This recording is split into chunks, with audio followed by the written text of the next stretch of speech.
Now to a shocking upset tonight for Team USA at the Winter Olympics. The back-flipping skating sensation known as the Quad God had one of his worst performances and failed to medal in the free skate finals. One of the biggest gold medal favorites in figure skating saw his Olympic run unravel on the ice. Ilia Malinin, widely expected to contend for the top of the podium, finished 8th in the men's singles event at the 2026 Winter Olympics. Multiple falls during his free skate led to deductions that removed him from medal contention. It's honestly a disappointment, coming into the free program. I was really confident, just really feeling good about it, and then it just, really just like, it's right there and it just left your hands.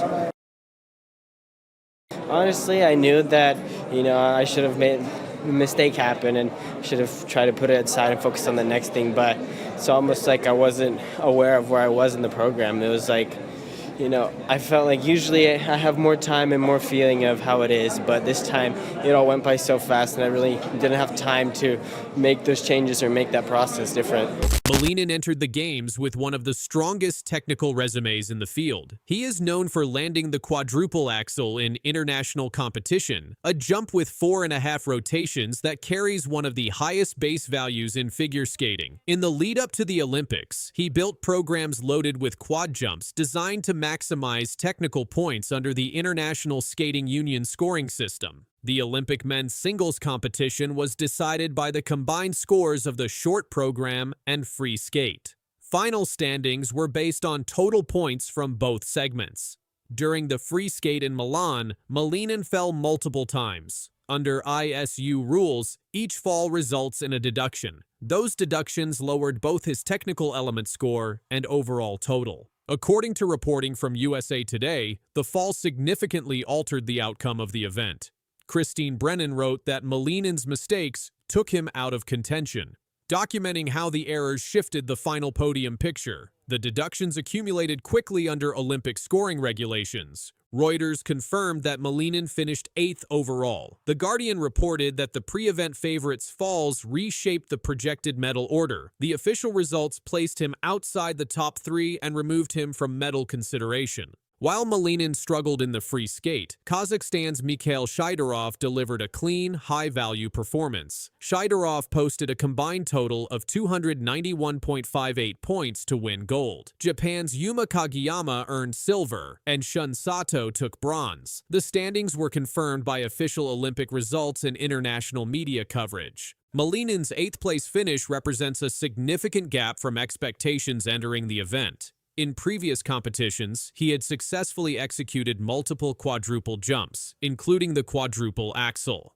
At the Olympics, however, the errors during his free skate reduced his total score below medal range. Under ISU scoring rules, a fall results in a 1-point deduction in addition to negative grades of execution on the element attempted.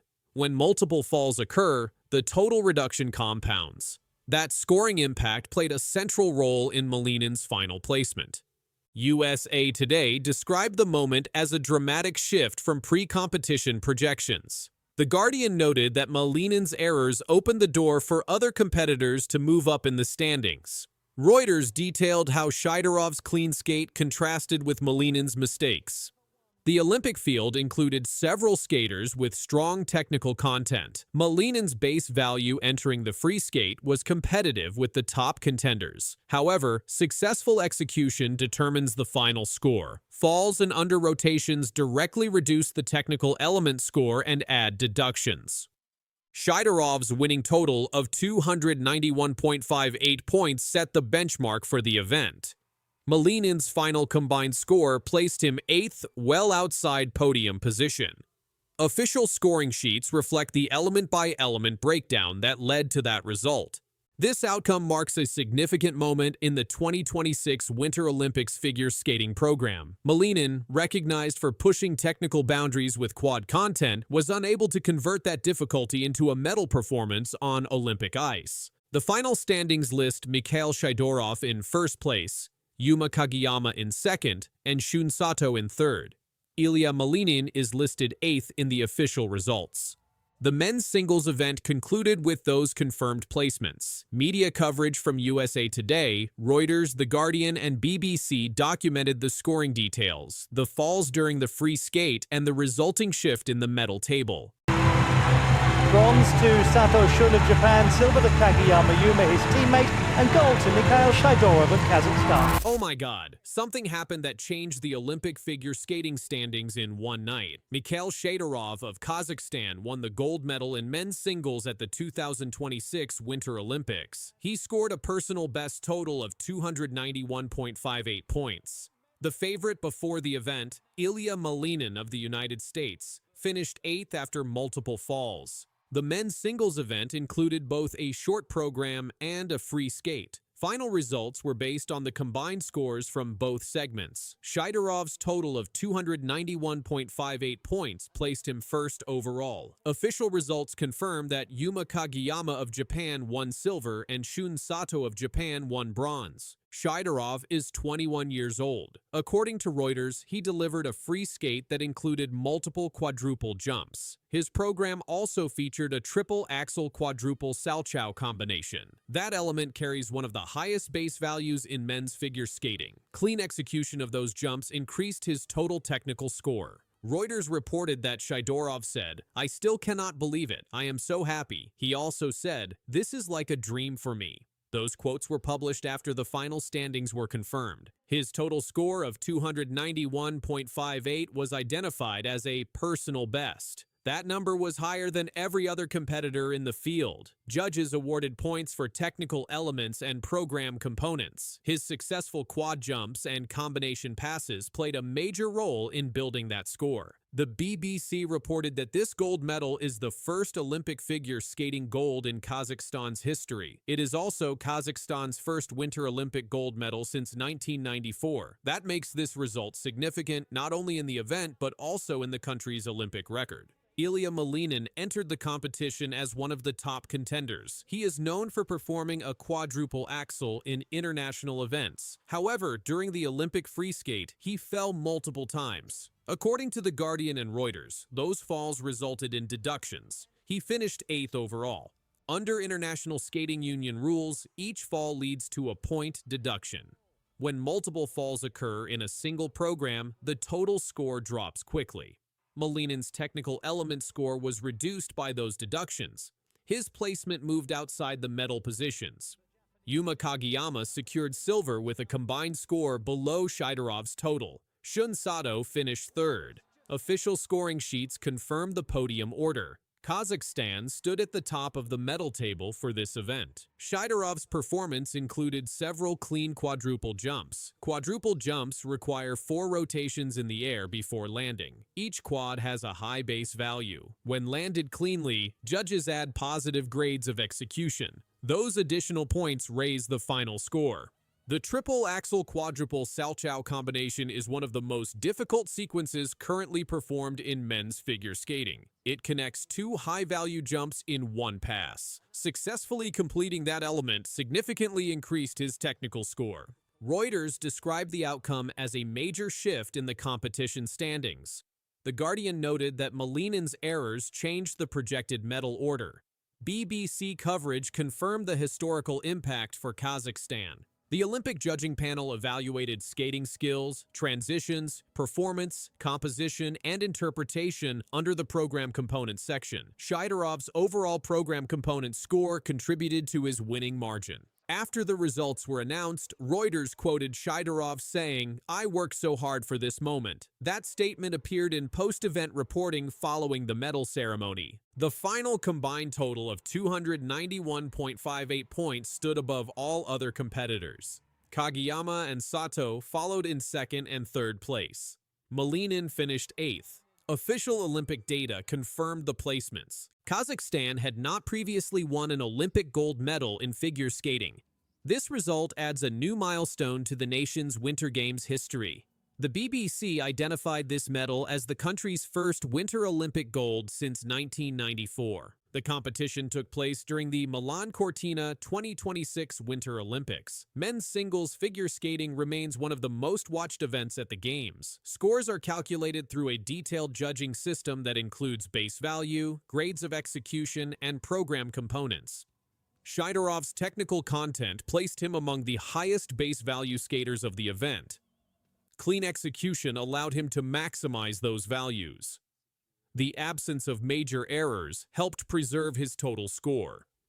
Malinin's multiple falls created a large scoring gap. Under ISU scoring guidelines, falls reduce both the element score and overall total. Those deductions impacted his final ranking. The medal ceremony concluded with Kazakhstan receiving gold, Japan receiving silver and bronze, and the final standings officially recorded. Reports from Reuters, BBC, and The Guardian all confirm the same final result. Mikhail Shaidorov finished first with 291.58 points. Yuma Kagiyama finished second. Shun Sato finished third. Ilia Malinin finished 8th after falls in the free skate. Kazakhstan secured its first Olympic figure skating gold medal in history. The Montreal Canadiens trade situation changed fast. A major name returned to NHL trade boards. The Olympic trade freeze is still active. The March 6th deadline is getting closer. And now, pressure is building around Kent Hughes as the market tightens. The current NHL trade freeze remains in effect due to the Olympic break. According to league operations guidance, the freeze will lift at 11:59 p.m. Eastern on February 22nd. Until that moment, no trades can be officially processed. Teams are limited to discussions and internal evaluations. During this pause, new reporting placed Montreal back into active trade conversations involving a high-profile forward. Multiple trade tracking outlets relisted the player as being monitored ahead of the deadline. That development placed the Canadiens directly into renewed speculation. General manager Kent Hughes has not confirmed any finalized move. However, league reporting in the last 24 hours indicates Montreal is evaluating roster flexibility and cap structure as part of its framework. The organization is balancing competitive positions with longer-term plans. The Canadiens entered the season in a development phase.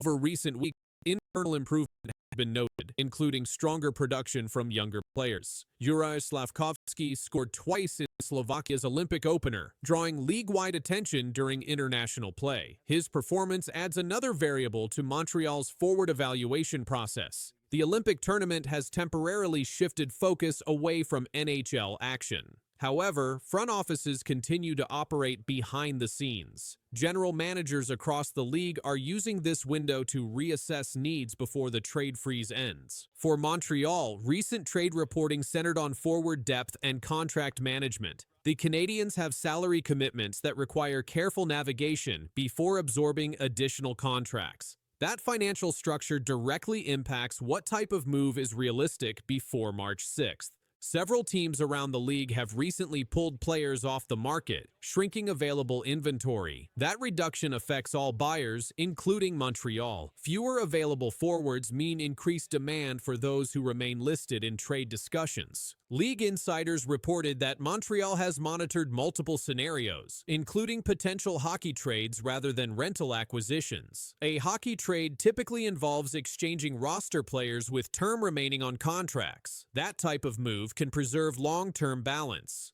Kent Hughes has previously emphasized patience in roster building. During past media availabilities this season, he has stated that the organization will not rush decisions that compromise future flexibility. While no direct new quote was issued in the past 24 hours, current reporting reflects continuity in that approach. The Canadiens' current record places them in a competitive but uncertain position within the Atlantic Division. That standing shapes deadline calculations. Teams firmly outside playoff contention often sell assets. Teams securely inside tend to buy aggressively. Montreal sits in a middle zone, which complicates direction. As of this week, trade boards show rising interest from other clubs in scoring wingers. Demand across the league increases leverage for selling teams. That dynamic could raise acquisition costs for Montreal if it chooses to proceed. At the same time, speculation regarding one Montreal forward's future gained traction. The player's contract structure and cap hit make him a discussion point among analysts. No official statement confirms an active trade request. However, league chatter has connected his name with potential partner teams exploring scoring upgrades.